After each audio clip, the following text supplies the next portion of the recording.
I'm a firm believer that if somebody swats someone else, that they should face some form of medieval punishment, like toss them in the brazen bull or something, because that's just one of the most brain rot things you could do. Sending the police to somebody's house while making up a false narrative that they have their whole family locked up in the basement and they're about to commit a Chris Benoit, lying to the police and potentially putting them in harm's way.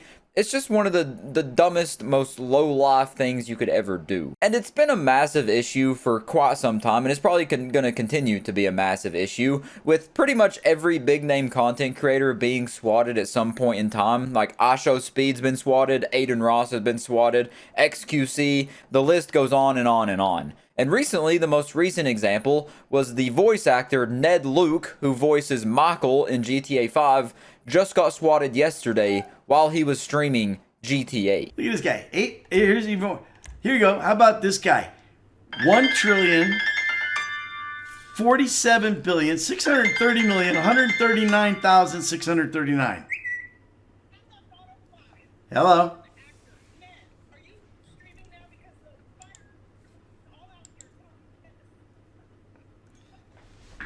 They're what? Oh, nice. Nice, nice. All right. I'll be out there. All right, I got to go. Now these assholes have swatted my house, so I've got to go. All right, have a good one. Yeah, so the party poopers strike again. And it's not just party poopers. I'm making lighthearted jokes about it, but this is actually one of the most serious things that fans can do to content creators and just people on the internet in general. There's that one infamous case of swatting where the dude actually ended up getting killed from the situation, and the person who swatted him got 20 years in prison. And this is the man right here. His name is Andrew Finch. He was a husband and a father of two. And the craziest part about this situation is that he wasn't involved in the debate and the argument that led up to him getting swatted. He quite literally was an innocent bystander who got roped into this situation by two people who were playing Call of Duty World War II, known as Casey Vonner and Shane Gaskell. And they had a little bit of a wager on the line. They were playing for money, some big bucks, a whole $1.50. They were practically wagering a paperclip and some shoestring. Throw a piece of chewing gum in there as well. And then it got to the point, the arguments got so heated, and the little matchup, the 1v1 got so heated that they took to Twitter and started arguing on Twitter, which led to Casey Vonner threatening to swat Shane Gaskell. And then Shane posted an address on his Twitter feed daring Vonner to, quote, try something. But here's the kicker. Shane posted an address that wasn't his, because why would you post your own address on the internet? He posted the address of Andrew Finch. So then the most unlovable man, someone more hated than the Grinch himself, Casey Vonner, decided to actually call the police, claiming to be someone named Brian, who had just murdered his father and was holding his whole family hostage. And then he gave the police the address that Shane had posted on Twitter, which was Andrew Finch's address, someone who wasn't even involved in this situation in the slightest. He was all the way over in Timbuk2, had nothing to do with this, and they ended up pulling him into it,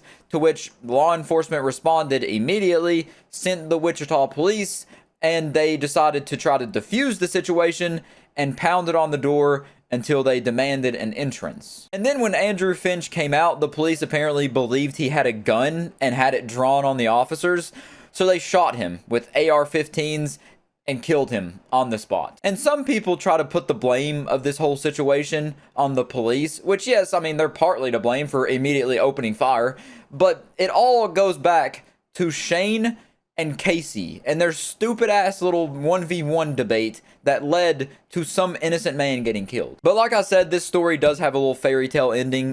They did end up facing some consequences. Casey ended up getting 20 years in prison, and Shane, I don't know how much he got, but he was charged with obstruction of justice, wire fraud, and conspiracy to obstruct justice. And in 2018, he was re-indicted on additional charges after it was discovered that he goaded Casey to, quote, try again after the fatal shooting. So those two actually did face some repercussions for that, rightfully so. And I think anybody, regardless of the outcome of the swatting, if someone ends up getting hurt or not, the people who do the swatting, the ones who call the police and make this, and then they lie to the police, feed false information to the police, they deserve at least a minimum of 10 years in prison. Maybe 5 if you're being really lenient, but I think a double digit year sentence is the only way they're going to remotely learn and have time to reflect on the consequences of their actions. Swatting is just unacceptable, and there is also an update to that whole swatting situation where Andrew Finch was killed.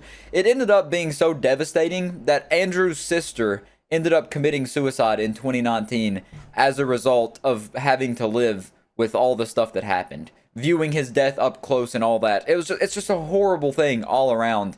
And anyone who swats somebody else, they deserve to have their entire life destroyed and no remote inkling of a future for themselves. Because while yes, many examples of swatting aren't as extreme as the Andrew Finch situation, but it just proves that they have the capability to ruin lives and just completely devastate so many people. Because one thing you gotta remember in the police's head, you may be thinking, well, if they're innocent and they didn't do anything wrong, then they shouldn't be afraid of having the police come knock on their door. Because I have seen that brain dead argument on Twitter. Of course, it's Twitter.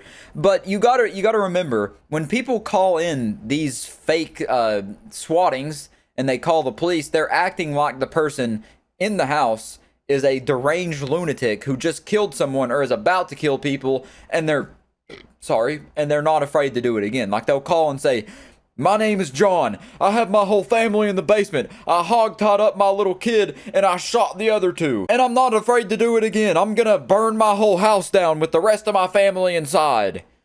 And then the police, when they get there, they're under the impression that there is a lunatic inside, similar to the Joker, and that they're not afraid to just open fire and kill anybody. The more I think about it and the more I talk about it, the more upset I get that swatting still happens to this day. Especially after this situation, you think it would deter people and see that there are genuinely consequences if you do something like this.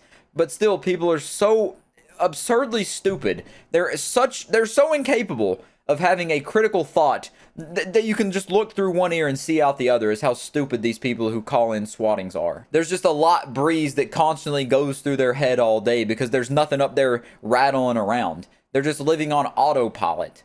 The lights are on, but nobody's home. There's a hamster wheel, but no hamster running in it. And other than that, that's all I wanted to talk about. I just seen where the voice actor for the GTA 5 got swatted, and it just pissed me off. And I wanted to rant about swattings because I haven't talked about it yet on this channel. So other than that, I will catch you in the next one.